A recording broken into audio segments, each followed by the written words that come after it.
Assalamualaikum warahmatullahi wabarakatuh. Sahabat, bertemu lagi bersama saya Dadang Sugiarto di Jejak Cibatu edisi podcast. Di video kali ini, alhamdulillah kita sudah kehadiran narasumber. Beliau ini adalah seorang pengusaha sukses yang ada di Kabupaten Garut, terutama di Kecamatan Cibatu. Asli orang Cibatu dan beliau sudah sukses di dunia per-esenan. Kita sapa Kang Dede Jamaluddin. Assalamualaikum, Kang. Waalaikumsalam warahmatullahi wabarakatuh. Gimana kabarnya hari ini, Kang? Alhamdulillah baik. Alhamdulillah ya, di siang hari ini semoga senantiasa kita diberikan oleh Allah kesehatan, keberkahan Amin. umur dan keberkahan rezeki. Amin ya Allah Amin, ya Rabbal amin. alamin. Kang, sebelum kita melanjutkan di video atau podcast kali ini, terlebih dahulu Kang, kenalkan dulu dong, karena Kang ini seorang pengusaha sukses nih. Silakan Kang. Nama saya Bapak Dede Jamaluddin, cuman familiar nama saya dipanggilnya Bapak DJ. Saya tinggal di Cibatu, di daerah Loji. Kesehariannya? Keseharian saya itu sekarang itu mungkin mempelajari gimana cara ngoplos esen supaya dimakan ikan. Oke Kang. Nanti kita bahas selanjutnya. Jadi Kang ini tempat tinggalnya di Loji ya, di Cibatu di ya. Loji sementara Ini Kang, karena sekarang itu saya juga mendengar bahwa Kang Dede ini dikenalnya di luar Provinsi Jawa Barat, Kang. Sampai-sampai ya ada yang dari Banjarmasin, itu katanya Bos Esen yang dari Garut, Pak Dede itu ada orang Cibatu, bener nggak? Nah, saya ini mau nanya nih, sampai sebegitunya nih, Kang Dede sampai diketahui di Banjarmasin. Ini bagaimana sih kiat-kiatnya? Ya. Jadi pertama gini, kebetulan saya hobi ngoplos, mancing juga hobi karena saya mungkin menjual esen tuh nggak sekedar promosi aja, saya terjun langsung dicobain setiap kolam. Nah, kebetulan dulu itu ada Kabar Mancing, majalah Mancing Mania kalau dulu. Ya. Nah, diekspos di situ, saya disuruh ngisi setiap episode esen gitu kan. Nah, setelah itu alhamdulillah karena majalah Mancing itu skupnya nasional, sehingga mudah untuk mereka cari tahu ya. Nah, setelah itu saya terjun ke setiap kolam. Setiap kolam permintaan setiap daerah, alhamdulillah sampai detik ini continue gitu. Jadi esen itu sebenarnya sih dasarnya itu dari mana? Bahan dasarnya seperti apa sih esen itu? Kebetulan saya dari awal punya dasar itu sengaja yang permanen. Kenapa permanen maksudnya? Itu kan esen itu nggak beda jauh dengan parfum. Parfum itu ada yang original, ada yang isi ulang. Nah, begitu juga sama esen. Esen juga sama. Sama esen juga. Nah, saya membidangi mempelajari esen itu saya nggak pakai yang KW-KW kasarnya gitu. Jadi pengen yang nomor satu aja. Jadi satu kelebihannya saya ada kepuasan tersendiri, terus kekuatannya juga luar biasa. Ya alhamdulillah mungkin mulut ke mulut. Sampai ke nah itu juga saya juga mau menanggapi ini kan dari teman saya yang ada di luar Pulau Jawa juga ya, di Kalimantan tadi yang sudah dari Banjarmasin, kemudian juga di Jakarta. Ini dikenal dengan Bos Esennya ada di Garut. Ini juga bagaimana tuh? Apakah dari sana berawalnya tuh yang tadi dari majalah? Berawal dari majalah itu, terus ada permintaan. Alhamdulillah kalau dimancing itu silaturahminya sangat cepat. Silaturahminya sangat cepat. Terus saya sering diundang gitu. Nah, undang ini kemana saja nih? Yang udah pernah jajakin itu satu ke Surabaya. Surabaya aja. Waktu ada acara Angler Surabaya. Itu mungkin saya 2 kali di sana. Di situ kan ada kolam-kolam besar, Mas Anggun, ada Tamasya, ada Babatan, itu yang luar biasa besar gitu. Nah, terus kedua saya pernah di Samarinda. Di Samarinda juga. Di Samarinda kebetulan mungkin ada orang yang beli terus dia puas dengan esen saya. Begitu dia dapat uang, saya dikasih tiket pesawat. Luar biasa. Hotel di sana. Nah, itu. Memang di sana penggunaan esen belum ada yang banyak pakai atau bagaimana? Nah, kalau esen itu lebih ke suges. Ke sugesti. Kalau seandainya orang udah mulai pegang satu produk terus dia merasakan kepuasan, itu susah untuk balik yang lain gitu. Berarti esen itu kecanduan ya? Kecanduan. Nggak beda jauhnya kayak rokok lah. Orang mungkin rokok berbeda-beda. Kan ada suatu rokok yang memang orang seneng itu nggak bisa dipindahin gitu. Betul. Berarti. Gitu. Tapi kalau esen sendiri itu memang buat pancing atau buat makanan juga atau bagaimana? Karena ada buat makanan juga. Nah gitu sebenarnya kalau punya saya esen itu bisa buat makanan. Contoh kadang-kadang kalau kita haus di toko, saya bisa tetesin, saya minum, walaupun tawar gitu kan. Oh gitu. Nah, ya. Jadi esen itu bisa diminum langsung, dicampur dengan air. Nah, bisa dicampur air. Ya kalau itu tinggal kasih gula gitu. Nah disitulah mungkin saya menjelaskan ke teman-teman sehingga mereka paham esen seperti apa. Jangan asal kita cium aroma. Kalau aroma sih mau yang murah, yang mahal, yang palsu. Kalau aroma strawberry tetap strawberry gitu. Cuman kalau kita bicara mancing itu ada beda. Kenapa? Antara aroma dicium di hidung dengan di air itu beda. Nah kekuatannya gitu. Kita harus pahami dulu gitu di esen. Ya mungkin karena mungkin saya dengan vulgarnya ngejelasin ke teman-teman konsumen gitu cara pakai segala macam dan kualitasnya sehingga sugesti dia muncul gitu. Nah, adapun sekarang mancing kenapa sampai bisa saya mungkin dikenal ya, saya event besar suka ikut gitu. Contohnya ya kayak di yang dekat di sini ya mungkin sekitar dekat Garut kayak di BHS, di Ratu gitu kan. Yang tiket-tiketnya lumayan besar juga, itu sampai 25 juta. Wah, luar biasa berarti ya.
Jadi luar biasa ya, itu sampai puluhan juta ya.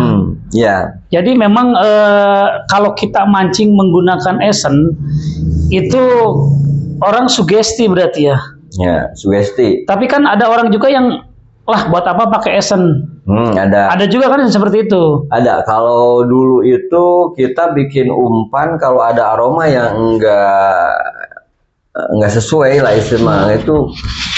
Mungkin sugestinya hilang, bahkan nggak mau mancing. Kalau sekarang udah kebalikannya, orang kadang nggak pakai esen itu nggak sugestinya hilang lah kasarnya. Emang kalau di lapangan orang yang pakai esen dengan enggak itu beda gitu. Beda. Berapa persen itu perbedaannya?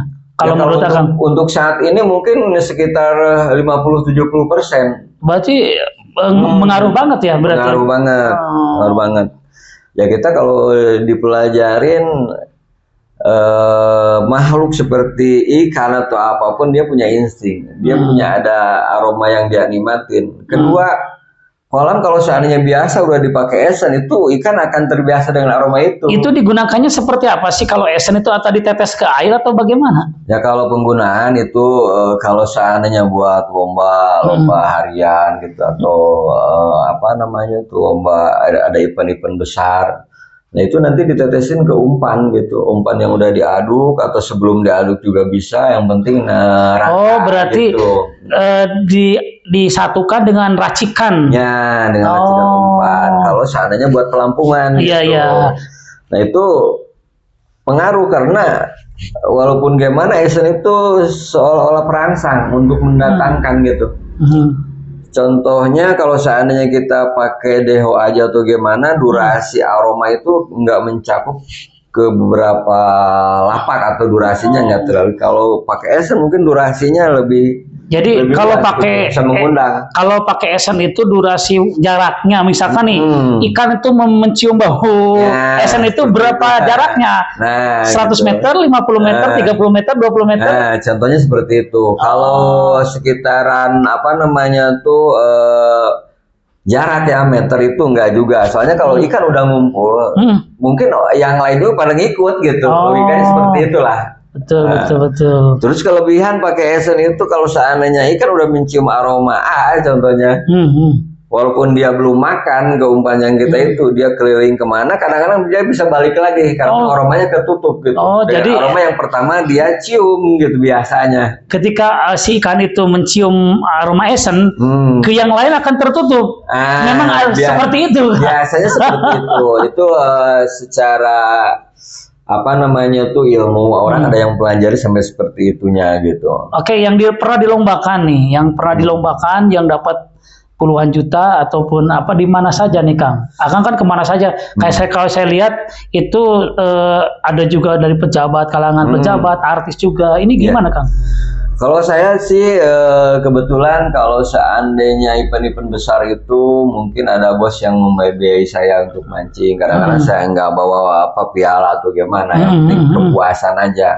Mungkin cara jualan saya itu nggak seperti orang posting juara segala macam. Kalau saya tidak. Ya karena saya kan underbone kalau ya gitu. karena kan akan sendiri tidak menggunakan medsos ya, karena medsos YouTube kemudian yang lainnya, tetapi dengan apa ya orang mulut tuh dari mulut ke mulut orang sehingga tahu bahwa ada bos esen yang ada di Garut ini, ternyata ada di Cibatu lagi begitu. Alhamdulillah sih kedatangan dari teman-teman dari ya Kalimantan Timur, Kalimantan Barat, termasuk dari mana itu Palembang, dari Lampung, yang udah pernah datang ke toko saya gitu. Kalau arsipnya sih ada kalau di toko ya. Oh gitu nanti ya. Bisa di. Nanti kita coba untuk melihat nanti tokonya ada di mana sih? Kalau tokonya di apa namanya tuh pas alun-alun depan Masjid Agung ya, seberangan dengan Masjid Agung Cibatu. Nih Kang, Akang kan suka kesana kemari, suka dukanya Akang nih ketika mancing ataupun ketika ada event menggunakan esen ini, suka dukanya seperti apa sih Kang? Suka dukanya memang sih kita yang kadang-kadang menjadi kendala di saat yang duka dulu, yang sukanya dulu. Ya, kalau sukanya saya setiap provinsi, setiap kota, setiap daerah pasti ada saudara. Itu kelebihannya. Saya nggak susah untuk nginep di mana atau gimana, untuk makan nggak susah gitu. Oke. Dengan pejabat pun alhamdulillah dengan medianya adanya Esen itu saya temu orang-orang yang di Mabes, yang di mana kan gitu, yang di Setney, yang gimana. Ya alhamdulillah gitu kan, dengan pengusaha apalagi gitu. Betul, oke. Itu kan sukanya. Dukanya gimana nih? Dukanya di saat kita menginjak suatu kolam yang memang susah untuk ikan makan. Nah itu di kasarnya kita beban mental gitu. Cuman alhamdulillah dengan seringnya kita main kolam ke kolam, kota ke kota, sehingga terantisipasi. Untuk saat ini saya nggak terlalu ini karena ada esen-esen yang memang di posisi apapun insya Allah makan. Itu. Jadi dukanya itu ada satu ketika yang susah. Nah, ada kolam yang memang susah untuk kita kerjain. Itu pernah di daerah mana itu? Itu kalau yang pernah saya susah itu di daerah Purwakarta. Nah, apa kontur airnya berbeda atau bagaimana? Nah, itu sebenarnya sih kalau masalah air terus gimana itu nggak masalah sebenarnya. Ternyata ikannya memang sedikit gitu. Jadi kolamnya gede, ikannya sedikit. Jadi kalau orang bilang kalau kita makan kebanyakan kuah gitu. Nah, iya terlalu banyak air, ininya dagingnya sedikit. Tapi itu mempengaruhi juga, Bro. Pengaruh. Itu kan pengaruh, ada ikan yang baru, ada ikan yang udah lama, itu pengaruh. Esen pun mengaruh gitu. Jadi esen itu berpengaruh. Kalau misalkan yang tadi katakan kan esen itu bisa berpengaruh terhadap radius penciuman ikan. Kalau kita misalkan nih, kira-kira yang pernah Akang lakukan, radiusnya 10 meter kah? Saya pengen tahu nih. Kita nggak ngomong jauh ya, ngomong gede, paling ya kita ambil durasi di 3 atau 4 meter. 4 meter. Oh, berarti sudah kecium. Udah kecium aromanya menyebar gitu. Jadi emang untuk mendatangkan, intinya untuk mendatangkan ikan. Ikan mungkin kalau dengan ada aroma atau gerakan seperti apa, dia kan penasaran datang. Cuman kalau saya ikan mas kan dia bergerombol, kalau udah masuk ke suatu titik, terus menurut dia enak ya pasti ngumpul terus. Berarti ya itu esen itu menurut Kang Dede ini penting juga dalam. Penting untuk ngumpulin, untuk mendatangkan ikan. Oke. Kalau orang bilang mungkin perangsangnya gitu ya. Untuk saat ini saya cukupkan sekian dulu, soalnya kalau kita bahas masalah mancing mungkin 2 hari 2 malam nggak bakal cukup. Betul. Jadi Pak satu membahas varian, takaran, terus pemakaian apa di umpannya, bentuknya apa itu kan berbeda, makanya nggak bakalan cukup. Makanya saya dengan ada podcastnya ini dari Pak Haji Dadang, biar istilahnya clear semua, nggak acak-acakan saya bahasannya. Saya kan itu mungkin dipertaruhkan sama saya ini di gitu. Kalau seandainya saya bahasanya enggak. Ya, jadi kalau Sunda mah entep seureuhna. Gitu bahasa Sunda mah moal KIKB gitu. Oke. Jadi nanti idea kedua kita bahas masalah nama-nama varian gitu kan.